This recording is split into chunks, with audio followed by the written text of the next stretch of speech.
Hello foodies, welcome to cook with Sai Shubha channel. Ugadi ಹಬ್ಬಕ್ಕೆ ಹೋಳಿಗೆ ಇಲ್ಲ ಅಂದರೆ ಅದು ಊಟ ಕಂಪ್ಲೀಟ್ ಅಂತಲೇ ಅನಿಸೋದಿಲ್ಲ. ಪರ್ಫೆಕ್ಟಾಗಿ ಮೃದುವಾಗಿ ಹೇಗೆ ಈ ಸಲ ಯುಗಾದಿ ಹಬ್ಬಕ್ಕೆ ಬೇಳೆ ಹೋಳಿಗೆ ಅಥವಾ ಒಬ್ಬಟ್ಟನ್ನು ಮಾಡೋದು ಅಂತ ತೋರಿಸ್ತಿದ್ದೀನಿ.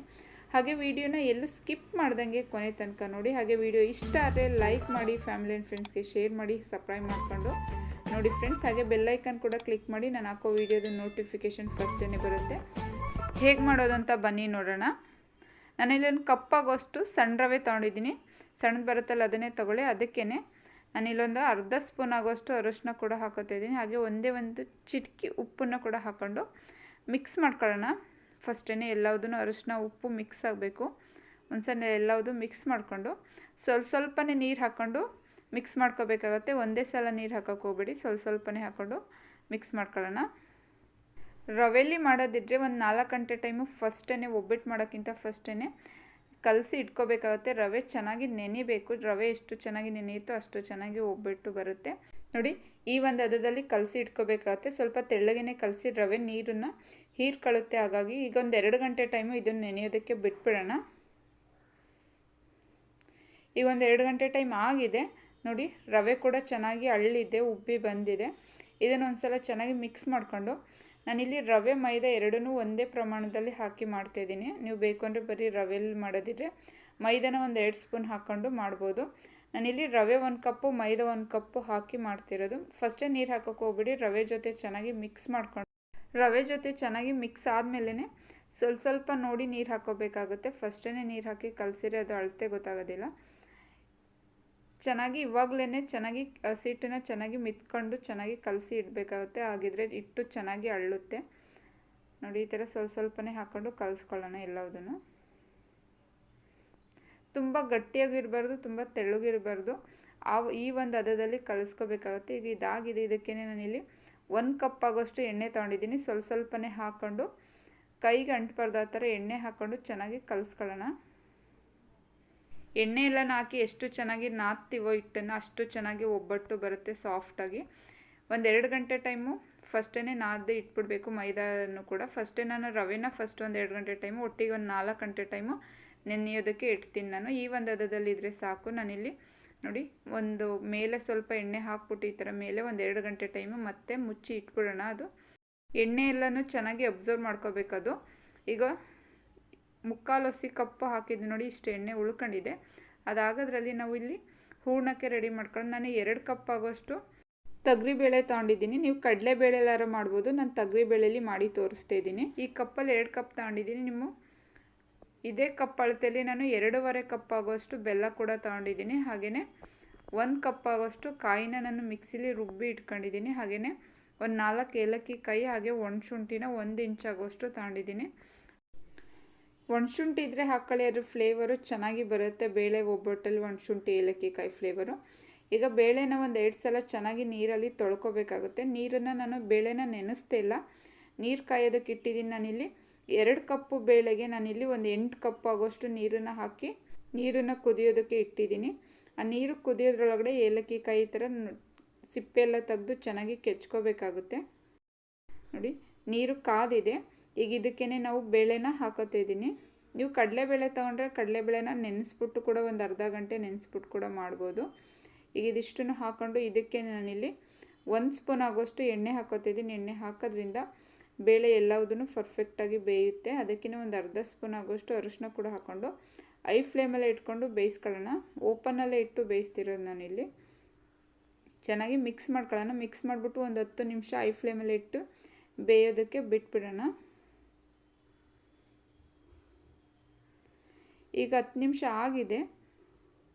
ಬೇಳೆ ನೋಡ್ಬೋದು ಸುತ್ತ ಬೆಂದಿದೆ, ಮಧ್ಯದಲ್ಲಿ ವೈಟ್ ಡಾಟ್ಸ್ ಥರ ಇದೆ. ಇದನ್ನು ನೋಡಿ ಈ ಥರ ವೈಟು ಚುಕ್ಕಿ ಈ ಥರ ಮಧ್ಯದಲ್ಲಿದೆ, ಅದು ಕೂಡ ಬೇಯಬೇಕು.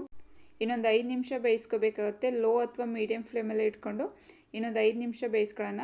ಐ ಫ್ಲೇಮಲ್ಲಿ ಇಡೋದಕ್ಕೆ ಹೋಗಬೇಡಿ, ಬೇಳೆ ಎಲ್ಲ ಕಲಸೋಗುತ್ತೆ, ಸುತ್ತ ಒಡೆದೋಗುತ್ತೆ. ಆ ಥರ ಬಂದರೆ ಚೆನ್ನಾಗಿ ಬರೋದಿಲ್ಲ ಒಬ್ಬಿಟ್ಟು. ಅದಕ್ಕೋಸ್ಕರ ಈಗ ನಾನು ಬೆಲ್ಲನೂ ಕೂಡ ನಾನು ಬೇಳೆ 2 ಕಪ್ ತಗೊಂಡಿರೋ ಅದೇ ಕಪ್ಪಲ್ಲಿ ಬೆಲ್ಲ ಕೂಡ 2 ಕಪ್ಪು, ಕಾಯಿ 1 ಕಪ್ ಅಳತೆಯಲ್ಲಿ ಅರ್ಧ ಕಪ್ಪು ಬೆಲ್ಲ ಹಾಕೊಂಡಿದ್ದೀನಿ. ನಾನು ಒಟ್ಟು 2.5 ಕಪ್ಪು ಬೆಲ್ಲ ಒಂದು ಮೆಜರ್ಮೆಂಟಲ್ಲೇ ತಗೊಳ್ಳಿ, ಸ್ವೀಟು ಕರೆಕ್ಟಾಗಿ ಬರುತ್ತೆ. ಈಗ ನಾನು ಬೆಲ್ಲನ ಕರಗೋದಕ್ಕೆ ಇಟ್ಕೊತಿದ್ದೀನಿ. ಪಾನಕ ಬರೋದು ಬೇಡ, ನನಗೆ ಬೆಲ್ಲ ಕರಗಿದ್ರೆ ಸಾಕು. ಈಗ ಬೇಳೆ ಕೂಡ ಬೆಂದಿದೆ, ಒಂದು 5 ನಿಮಿಷ ಆಗಿದೆ, ಬೇಳೆ ಕೂಡ ಬೆಂದಿದೆ ನೋಡ್ಬೋದು. ಈ ಥರ ಕೈಯಲ್ಲಿ ತಗೊಂಡು ಈ ಥರ ಪ್ರೆಸ್ ಮಾಡಿದರೆ ಈ ಥರ ಎಲ್ಲವುದು ಚೆನ್ನಾಗಿ ಪೌಡರ್ ಇದು ನೋಡಿ, ಈ ಅದ ಕರೆಕ್ಟಾಗಿ ಇದು ಬೆಂದಿದೆ ಅಂತ. ಇಲ್ಲಾಂದರೆ ಸ್ವಲ್ಪ ಗಟ್ಟಿಯಾಗಿ ಬೇಯಿಸ್ಕೊಂಡ್ರೆ ಅದು ಪಾನಕಕ್ಕೆ ಹಾಕಿದಾಗ ಇನ್ನೂ ಜಾಸ್ತಿ ಗಟ್ಟಿ ಆಯ್ತಾ ಹೋಗುತ್ತೆ. ಅದಕ್ಕೋಸ್ಕರ ಕರೆಕ್ಟಾಗಿ ಬೇಳೆನ ಬೇಯಿಸ್ಕೋಬೇಕಾಗುತ್ತೆ. ಬೇಳೆನೂ ನೀರಿನಲ್ಲಿ ಸಪ್ರೇಟಾಗಿ ಮಾಡ್ತಾಯಿದ್ದೀನಿ. ಹಾಗೆ ಬೆಲ್ಲ ಕರ್ಗೋದಕ್ಕೆ ಇಟ್ಟಿದ್ವಲ್ಲ, ಅದು ಬೆಲ್ಲ ಕೂಡ ಕರಗಿದೆ. ಪಾನಕ ಬರಬಾರ್ದು, ಬೆಲ್ಲ ಕರಗಿದ್ರೆ ಸಾಕು. ಈಗ ಗ್ಯಾಸನ್ನು ಆಫ್ ಮಾಡೋಣ. ಬೇಳೆ ನೀರು ಕೂಡ ನೋಡಿ, ಇಲ್ಲಿ 1-1.5 ಲೀಟರಷ್ಟು ನೀರಿದೆ. ನಾನು ಈ ನೀರಿಂದ ನಾನು ಹೇಗೆ ಬೇಳೆ ಒಬ್ಬಟ್ಟು ಸಾಂಬಾರನ್ನು ಮಾಡೋದು ಅಂತ ನೆಕ್ಸ್ಟ್ ಬರೋ ವಿಡಿಯೋದಲ್ಲಿ ನಾನು ಹಾಕ್ತೀನಿ, ಅದನ್ನು ಕೂಡ ನೋಡಿ. ಈಗ ನಾನು ಒಂದು ಬಾಣಲೆ ಇಟ್ಕೊಂಡು ನಾವು ಬೇಳೆ ಕೂಡ ಹಾಕೋತಾ ಇದ್ದೀನಿ ನಾನಿಲ್ಲಿ. ಇದಕ್ಕೇ ನಾವು ಬೆಲ್ಲ ಕರಗಿಸ್ಕೊಂಡಿದ್ವಲ್ಲ ಅದನ್ನು ಸೋಸ್ಕೋಬೇಕಾಗುತ್ತೆ. ಹಾಗೆಯೇ ಡೈರೆಕ್ಟ್ ಹಾಕೋದು ಬೇಡ, ಅದರಲ್ಲಿ ಡೆಸ್ಟು ಕಲ್ಲು ಏನಾರು ಇರುತ್ತೆ. ಅದಕ್ಕೋಸ್ಕರ ಬೆಲ್ಲನ ಸೋಸ್ಕೊಳ್ಳಿ. ಬೆಲ್ಲಕ್ಕೆ ಜಾಸ್ತಿ ನೀರು ಹಾಕ್ಬಿಟ್ಟು ಕರಗಿಸ್ಬಾರ್ದು. ಸ್ವಲ್ಪ ಒಂದು ಅರ್ಧ ಕಪ್ ಆಗೋಷ್ಟಾರೆ ಸಾಕು. ನಾನು 2.5 ಕಪ್ಪಿಗೆ ನಾನು ಇದು ತೋರಿಸಿದ್ರಲ್ಲಿ ಒಂದು 3-4 ಸ್ಪೂನ್ ಆಗೋಷ್ಟು ನೀರನ್ನು ಹಾಕ್ಕೊಂಡು ಬೆಲ್ಲ ಕರಗಿಸ್ಕೊಂಡಿರೋದು. ಚೆನ್ನಾಗಿ ಮಿಕ್ಸ್ ಮಾಡ್ಕೋಬೇಕಾಗತ್ತೆ. ಇದ್ರ ಜೊತೆಗೆ ನಾನು ಕಾಯಿನೂ ಕೂಡ ಸೇರಿಸ್ತಿದ್ದೀನಿ. ಒಂದು 4-5 ದಿನ ಇಟ್ಟು ತಿನ್ನೋದ್ರಿಂದ ಪಾನಕದ ಜೊತೆ ಕಾಯಿ ಕೂಡ ಚೆನ್ನಾಗಿ ಬೇಯಬೇಕಾಗುತ್ತೆ. ಒಂದು 5 ನಿಮಿಷ ಬೇಯೋದ್ರಿಂದ ಹಾಳಾಗೋದಿಲ್ಲ. ಅದಕ್ಕೋಸ್ಕರ ಕಾಯಿ ಕೂಡ ಹಾಕ್ಕೊಂಡು ಚೆನ್ನಾಗಿ ಮಿಕ್ಸ್ ಮಾಡಿಕೊಂಡು ಮೀಡಿಯಮ್ ಫ್ಲೇಮಲ್ಲೇ ಕೂಡ ಒಂದು 5 ನಿಮಿಷ ಬೇಯೋದಕ್ಕೆ ಪಾನಕದಲ್ಲೇ ಹಾಗೆ ಬಿಟ್ಬಿಡೋಣ. ನೋಡಿ, ಇದು ನೀರೆಲ್ಲ ಈಗ ನೀರು ಬಿಟ್ಟಿದೆಯಲ್ಲ, ಇದು ನೀರೆಲ್ಲ ಸ್ವಲ್ಪ ಸೀಬೇಕಾಗುತ್ತೆ. ಇದು ಗಟ್ಟಿಯಾಗಬೇಕು, ಇಲ್ಲಾಂದರೆ ಬೇಳೆ ತೆಳ್ಳಗಾಗ್ಬಿಡುತ್ತೆ ಹೂರ್ಣ. ಅದಕ್ಕೋಸ್ಕರ ಇದೆಲ್ಲ ನೀರು ಸೀಬೇಕಾಗುತ್ತೆ ಸ್ವಲ್ಪ. ಇದಕ್ಕೇ ನಾನು ಕುಟ್ಟಿದ್ನೆಲ್ಲ ಏಲಕ್ಕಿ ಕಾಯಿ ಹಾಗೆ ಒಣಶುಂಠಿ ಇದನ್ನು ಜರಡಿ ಇಟ್ಕೊಂಡು ಹಾಕೋತಾ ಇದ್ದೀನಿ. ಬೇಕೆಂದರೆ ಬೇಳೆ ಎಲ್ಲ ಜಾಸ್ತಿ ಏನು ತಿರ್ಗಕ್ಕೆ ಹೋಗಲ್ಲ, ಹಾಗಾಗಿ ಮಿಸ್ಸಾಗಿ ಬಾಯಿಗೆ ಸಿಕ್ಕಿರಿ ಅದು ಚೆನ್ನಾಗಲ್ಲ. ಅದಕ್ಕೋಸ್ಕರ ಜರಡಿ ಇಟ್ಕೊಂಡು ಹಾಕಿ ಒಣಶುಂಠಿದು ಅದು ಜುಂಗೆಲ್ಲ ಇದಿರುತ್ತೆ. ಅದಕ್ಕೋಸ್ಕರ ಹಾಕೊಂಡು ಚೆನ್ನಾಗಿ ಮಿಕ್ಸ್ ಮಾಡೋಣ. ನೋಡಿ, ಈ ಒಂದು ಹದದಲ್ಲಿರೆ ಸಾಕು. ಈಗ ಗ್ಯಾಸ ಆಫ್ ಮಾಡಿಬಿಟ್ಟು ಆರೋದಕ್ಕೆ ಬಿಟ್ಬಿಡೋಣ. ಇದು ಪೂರ್ತಿ ತಣ್ಣಗಾಗೋದೇನು ಬೇಡ, ಒಂದು 75% ತಣ್ಣಗರೆ ಸಾಕು. ಇನ್ನೂ ಒಂದು ಸ್ವಲ್ಪ ಬಿಸಿ ಇದ್ದಾಗೇ ಕೂಡ ರುಬ್ಕೋಬೇಕಾಗುತ್ತೆ. ಫುಲ್ ತಣ್ಣರೆ ಅದು ರುಬ್ಬೋದಕ್ಕೆ ಆಗೋದಿಲ್ಲ. ಅದಕ್ಕೋಸ್ಕರ ಒಂದು ಅರ್ಧ ಹಾಕ್ಕೊಂಡು ಮಿಕ್ಸಿ ಜಾರಿಗೆ ಈ ನೋಡಿ ಈ ಒಂದು ಹದದಲ್ಲಿ ರುಬ್ಕೋಬೇಕಾಗುತ್ತೆ. ಕರೆಕ್ಟಾಗಿ ಬಂದಿದೆ, ಈ ಥರನೇ ಬರಬೇಕು. ಹಾಗಿದ್ರೆ ಹೋಳಿಗೆ ತುಂಬಾ ಚೆನ್ನಾಗಿ ಬರುತ್ತೆ. ಇದೇ ಥರನೇ ಎಲ್ಲನೂ ರುಬ್ಕೊಳ್ಳೋಣ. ಜಾಸ್ತಿ ಹಾಕೋಕ್ಕೆ ಹೋಗ್ಬಾರ್ದು ಜಾರಿಗೆ, ಸ್ವಲ್ಪನೇ ಹಾಕ್ಕೊಂಡು ಎಲ್ಲದೂ ರುಬ್ಕೋಬೇಕಾಗುತ್ತೆ. ನೋಡಿ, ನಾನು ತೋರಿಸಿರೋ ಮೆಜರ್ಮೆಂಟಿಗೆ ಕರೆಕ್ಟಾಗಿದೆ. ಫಸ್ಟ್ ಟೈಮು ಮಾಡ್ತಿರೋರು ಕೂಡ ಈ ನಾನು ಹೇಳೋ ಮೆಜರ್ಮೆಂಟಲ್ಲಿ ಮಾಡಿದರೆ ಪರ್ಫೆಕ್ಟಾಗಿ ಮೊದಲನೇ ಸಲನೇ ಕೂಡ ಒಬ್ಬಟ್ಟನ್ನು ಮಾಡ್ಬೋದು. ನಾನು ಎಲ್ಲದನ್ನು ಈ ಥರ ಹೂರ್ಣನ ಸ್ವಲ್ಪ ಉಂಡೆಯಾಗಿ ಮಾಡಿ ಇಟ್ಕೊತಾ ಇದ್ದೀನಿ. ಹಾಗೆ ಈಗ ಇಟ್ಟು ಕೂಡ ನಾವು ಒಂದು 2 ಗಂಟೆ ಟೈಮ್ ಆಗಿದೆ. ಇದು ಕೂಡ ಚೆನ್ನಾಗಿ ನೆಂದಿದೆ. ಇದನ್ನು ಒಂದು ಸಲ ಚೆನ್ನಾಗಿ ಮಿಕ್ಸ್ ಮಾಡ್ಕೊಳ್ಳೋಣ. ಫಸ್ಟೇ ನಾದಿರೋದ್ರಿಂದ ಮತ್ತೆ ನಾದೋದೇನು ಬೇಡ. ಎಲ್ಲದೂ ಮಿಕ್ಸ್ ಮಾಡಿಕೊಂಡು ಈ ಥರ ಉಂಡೆ ಮಾಡ್ಕೋಬೇಕಾಗುತ್ತೆ. ನಾವು ಹೂರ್ಣ ತಗೊಂಡಿದ್ದೀವಲ್ಲ ಅದಕ್ಕಿಂತ ಕಮ್ಮಿನ ತಗೋಬೇಕಾಗುತ್ತೆ. ಹೂರ್ಣದ ಅರ್ಧದಷ್ಟು ಹಿಟ್ಟನ್ನು ತಗೊಂಡ್ರೆ ಸಾಕಾಗುತ್ತೆ. ಇದನ್ನು ಇದೇ ಥರ ಎಲ್ಲದನ್ನು ಉಂಡೆ ಮಾಡಿ ಇಟ್ಕೊಂಡ್ರೆ ಬೇಗ ತಟ್ಬೋದು. ನಾನಿಲ್ಲಿ ಬಟರ್ ಪೇಪರು ಅಥವಾ ನೀವು ಎಣ್ಣೆ ಕವರು ಯಾವುದ್ರಲ್ಲಾರ ಮಾಡ್ಬೋದು.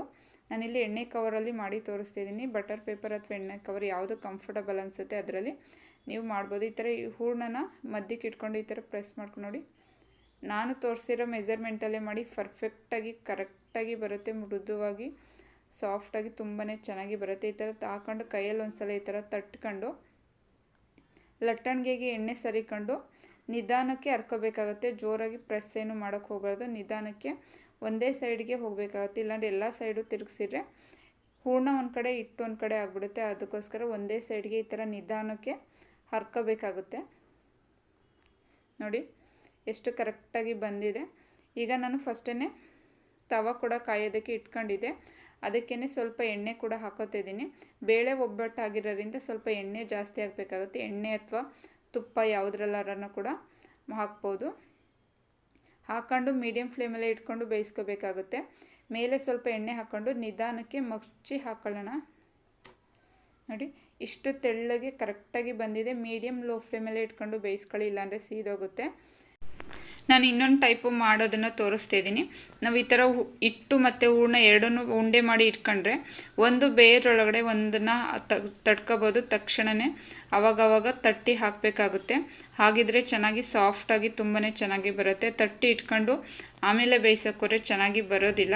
ಈ ಥರ ನಿಧಾನಕ್ಕೆ ಕೈಯಲ್ಲೇ ಎಲ್ಲದನ್ನು ಈ ಥರ ತಡ್ಕೊಬೋದು. ನೀವು ಲಟ್ಟಣಿಗೆ ಅಥವಾ ಕೈಯಲ್ಲಿ ಯಾವುದರಲ್ಲಿ ಬೇಕನ್ಸುತ್ತೆ ಕಂಫರ್ಟಬಲ್ ಅದರಲ್ಲಿ ನೀವು ತಟ್ಟಿ ಎಲ್ಲದನ್ನು ಈ ಥರ ಮೀಡಿಯಮ್ ಫ್ಲೇಮಲ್ಲೇ ಇಟ್ಕೊಂಡು ಬೇಯಿಸ್ಕೋಬೇಕಾಗುತ್ತೆ. ಇಲ್ಲಾಂದರೆ ಮೇಲೆಲ್ಲ ಸೀದೋಗುತ್ತೆ. ಇದೇ ಥರ ಎಲ್ಲದನ್ನು ಬೇಯಿಸ್ಕೊಳ್ಳೋಣ. ನಾನು ಹೇಳಿರೋ ಮೆಜರ್ಮೆಂಟಲ್ಲೇ ಮಾಡಿ, ಪರ್ಫೆಕ್ಟಾಗಿ ಮೃದುವಾಗಿ ತುಂಬಾ ಸಾಫ್ಟಾಗಿ ಬರುತ್ತೆ.